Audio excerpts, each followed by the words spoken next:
حضرات، شاہ صاحب نے جتنے کام کیے ہیں اس کے لیے ستارے امتیاز کی کوئی ضرورت نہیں ہے. بہت بڑے بڑے کام کیے ہیں. تو یہ تو ایک تمغہ ہے جو ان لوگوں کو ہی مل جاتا ہے جنہوں نے کچھ نہیں کیا ہے. اس بے ادبی کے زمانے میں احمد شاہ صاحب 15 برس سے ادب کو زندہ رکھنے کی کوشش میں مبتلا ہیں. اس میلے کے لیے بہت محنت کرتے ہیں اور صلہ بھی مل جاتا ہے. سب سے کہتے ہیں آپ بیٹا آپ اپنے کان کا علاج کرائیں. سب سے کہتے ہیں آپ ادب پر بات کریں گے. صرف مجھ سے کہتے ہیں آپ پاکستان پر بات کریں گے، جبکہ پاکستان کا ادب سے کوئی تعلق نہیں. 15ویں اردو کانفرنس کے اشتہار میں لکھا ہے 4 دسمبر 6 بجے شام اختتامی انور مقصود. میرے نام کے ساتھ اختتامی لکھ دیا اور پھر اختتامی کے بعد لکھا ہے رقص. چلو سب کچھ ختم ہو گیا، اب ناچو.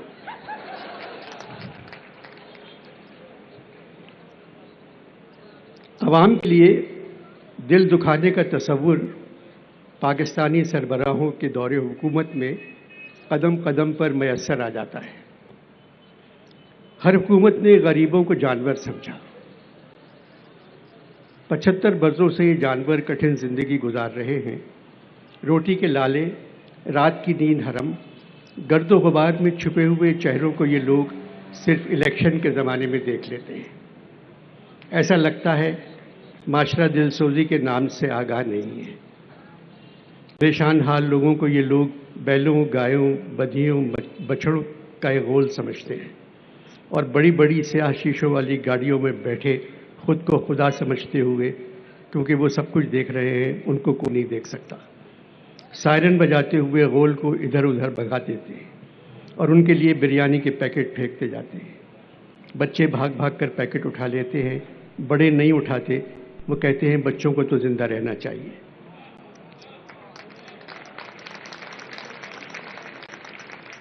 ان مناظر کا اثر بھی سیاستدانوں پر نہیں ہوتا. گاڑیاں گزر جانے کے بعد لوگ خاموشی سے واپس چلے جاتے ہیں، جس طرح جنازے کا خاموش جلوس دفن کرنے کے بعد گھر لوٹتا ہے مایوس ہو کر. 75 برسوں سے ہم اس طرح کے منظر دیکھ رہے ہیں. بھائی کتنا کماؤ گے، کتنا لوٹو گے، کتنا جھوٹ بولو گے، کتنا اپنے اوپر خرچ کرو گے. غریب تو اب کہتے ہیں کوئی طاقت ہی نہیں آپ کی طاقت کے سوا، کچھ بچا ہی نہیں میرے لیے جنت کے سوا. غریبوں کے لیے کھانے پینے بورچے خانے کو چانے کے سلسلے میں ہمارے وزیر اعظم 6-7 ملکوں کے سربراہوں کے سامنے ہاتھ پھیلا چکے ہیں. غریب کہتے ہیں ہمیں بدنام نہ کریں، اپنے لیے مانگیں. ٹک ہرس و ہوس کو چھوڑ میاں، یہاں میاں کا لفظ بہت اچھا لگ رہا ہے مجھے. ٹک ہرس و ہوس کو چھوڑ میاں، مت دیس بدیس پھرے مارا. جب چلتے چلتے رستے میں یہ گوند تیری ڈھل جاوے گی، ایک بدھیا تیری مٹی پر بھی گھاس نہ چرنے پاوے گی.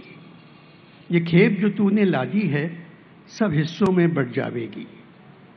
دھیپوت جوائی بیٹا کیا بنجارن پاس نہ آئے گی، سب ٹھاٹ پڑا رہ جائے گا. بات یہ ہے یہ حالات مسلسل اس طرح کیوں رہتے ہیں؟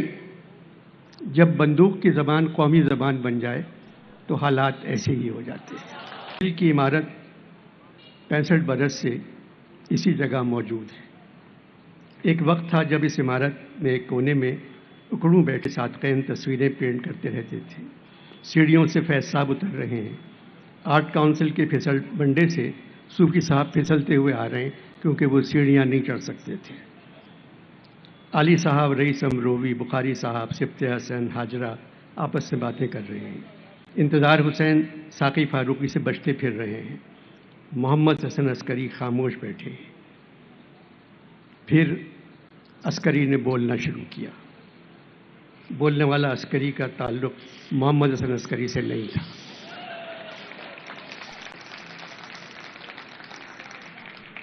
اچانک یہ عمارت سنسان ہونا شروع ہو گئی۔ علی جی جو قومی لغمے لکھ رہے تھے وہ اکثر یہاں نظر آ جاتے تھے اور جیوے جیوے پاکستان گنگنا رہتے تھے۔ 20-22 برس پہلے احمد شاہ یہاں آ گئے اور یہاں سے جانے کا نام ہی نہیں لیتے۔ خود جانا چاہتے ہیں مگر عوام ان کو نہیں جانے دیتے۔ اس ویران کھنڈر کو شاہ صاحب نے پھر سے ایک خوبصورت عمارت میں تبدیل کر دیا۔ پڑھے لکھے لوگ یہاں آنے لگے۔ 15 سال سے اردو کانفرنس شاہ صاحب کا پیچھا نہیں چھوڑتی۔ حالات جیسے بھی ہوں دسمبر کے مہینے میں آ جاتی ہے۔ دنیا بھر سے ادیب اس کانفرنس میں شریک ہوتے ہیں، کچھ اصلی، کچھ ادیبوں کے بھیس میں۔ ہندوستان سے بھی شاعر اور ادیب آ جاتے تھے، وہ سب مر گئے، اب وہاں کوئی نہیں ہے۔ میں نے پوچھا شاہ صاحب اس دفعہ ہندوستان سے کون آ رہا ہے؟ تو کہنے لگے انور بھائی ہندوستان سے صرف دھمکیاں آ رہی ہیں۔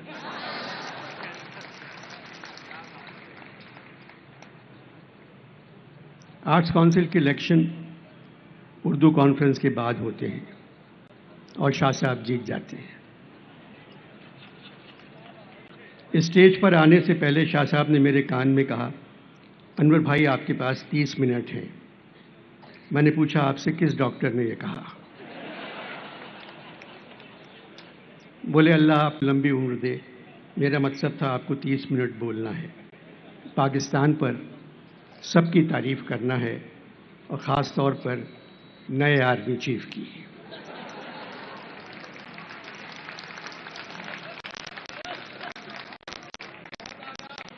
میں نے کہا شاہ صاحب عاصم منیر صاحب کی تعریف تو سب کر رہے ہیں، فوجی بھی، ان کے دوست بھی، ان کے محلے والے بھی، نیک، شریف، نمازی، ایماندار، بہادر، اپنے پیشے سے محبت، وطن کی عزت، پرچم کی قدر۔ ان کے ایک پڑوسی نے ٹیلی ویژن پہ کہا میرے ساتھ گلی ڈنڈا کھیلتے تھے۔ اب فرق ہو گیا ہے، گلی پڑوسی کے ہاتھ میں ہے، ڈنڈا عاصم منیر کے ہاتھ میں آ گیا۔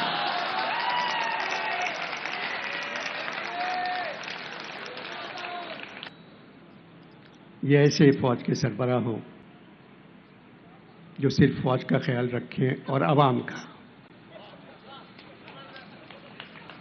باجوہ صاحب نے اپنی الوداعی تقریر میں کہا تھا، فروری 2022 فوج نے فیصلہ کیا ہے کہ وہ سیاست سے پرہیز کرے گی۔ بہت اچھا فیصلہ ہے۔ اس کا مطلب ہے 74 برس فوج نے سیاست سے بدپرہیزی کی۔ بدپرہیزی کا مطلب ہے بے اعتدالی، بے احتیاطی، عیش، فضول خرچی۔ ایسا نہیں ہونا چاہیے تھا۔ فوج ہماری ضرورت ہے کیونکہ ہمارے پڑوسی بہت خراب ہیں، ہم بھی کچھ زیادہ اچھے نہیں ہیں۔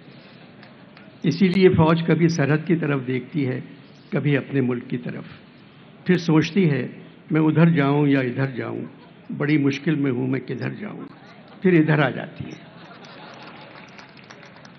پاکستان کی 60% آبادی غریب ہے اور 40% آبادی فوج ہے۔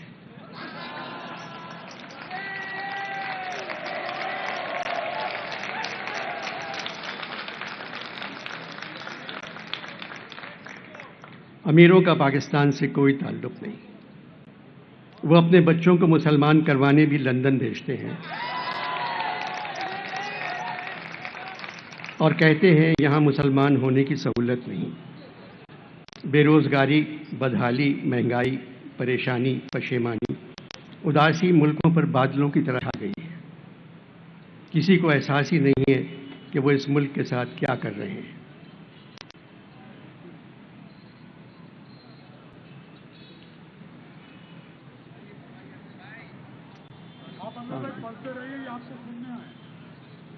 شاہ صاحب تعلق MQM سے ہے، میں کیسے پڑھتے رہوں؟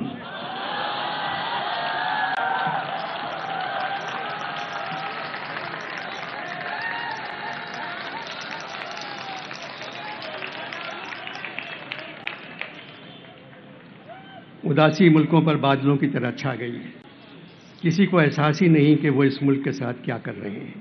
قرضہ مل جاتا ہے تو ایوان تالیوں سے گونج جاتے ہیں۔ اس کے باوجود احمد شاہ کا اصرار ہے میں پاکستان پر بات کروں، پاکستانی کہانی سناؤں۔ حالات بدل گئے شاہ صاحب، جو دل میں ہے، جو ہے زباں پہ، دل کو نہیں اس سے فائدہ، جو ہے زباں پہ دل کو نہیں اس سے فائدہ، جو دل میں ہے وہ لا نہیں سکتے زبان پر۔ آپ کی پریس کانفرنس میں میں نے کہا تھا 83 برس کی عمر میں ہمیشہ میں نے کپڑے خود اپنی مرضی سے اتارے ہیں، کچھ الٹا سیدھا بول کر اپنے کپڑے پنجاب پولیس سے نہیں اتروانا چاہتا۔ پاکستان 75 کا ہو گیا، میں پاکستان سے 8 برس بڑا ہوں۔ میری ان گناہگار آنکھوں نے پاکستان کو پروان چڑھتے کم اور پروان اترتے زیادہ دیکھا ہے۔ غریب غریب ترین ہو گئے، امیر امیر ترین۔ 14 اگست 1947، نیا ملک، نیا آسمان، خوبصورت سرزمین۔ 24 سال بعد آدھی زمین بنگالیوں نے واپس لے لی۔ آدھی زمین جو بچی تھی وہاں لوگوں نے خرید لی یا بیچ دی۔ اب سرزمین میں سے صرف زمین غائب ہو گئی ہے، انگریزی والے سر بچ گئے۔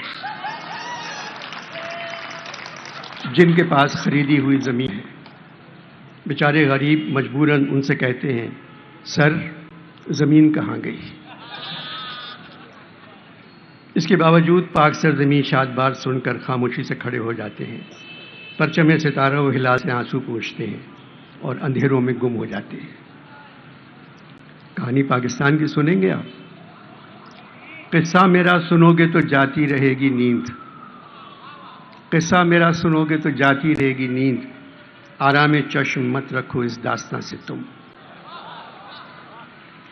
یہ کہہ کے جو رویا تو لگا کہنے نہ کہہ میر، سنتا نہیں میں ظلم رسیدوں کی کہانی، کہانی ظلم رسیدوں کی ہے۔ مجھے شاہ صاحب کی بات یاد آ گئی۔ انور بھائی، آپ کو بولنے کا چیک جب ملے گا جب آپ لوگوں کو خوش اور ہنستا ہوا رکھیں گے۔ شاہ صاحب، جو کام حکومت کا ہے وہ مجھ سے کیوں سونپ رہے ہیں؟ حکومت کا کام ہے لوگوں کو خوش رکھنا اور ہنستا ہوا رکھنا۔ حکومت نے عوام کو ہنستا ہوا تو رکھا ہے، عوام وزیر اعظم اور تمام وزیروں کے بیانات پر گھنٹوں ہنستے رہتے ہیں مگر خوش نہیں ہے۔ پاکستان کی کہانی ایک فلم کی طرح ہے جو 75 سال سے چل رہی ہے۔ ہدایت کار پنجاب۔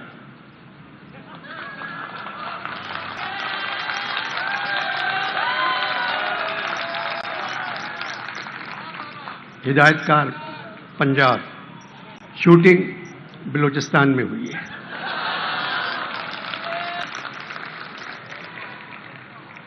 پس پردہ موسیقی، آرمی کا بینڈ۔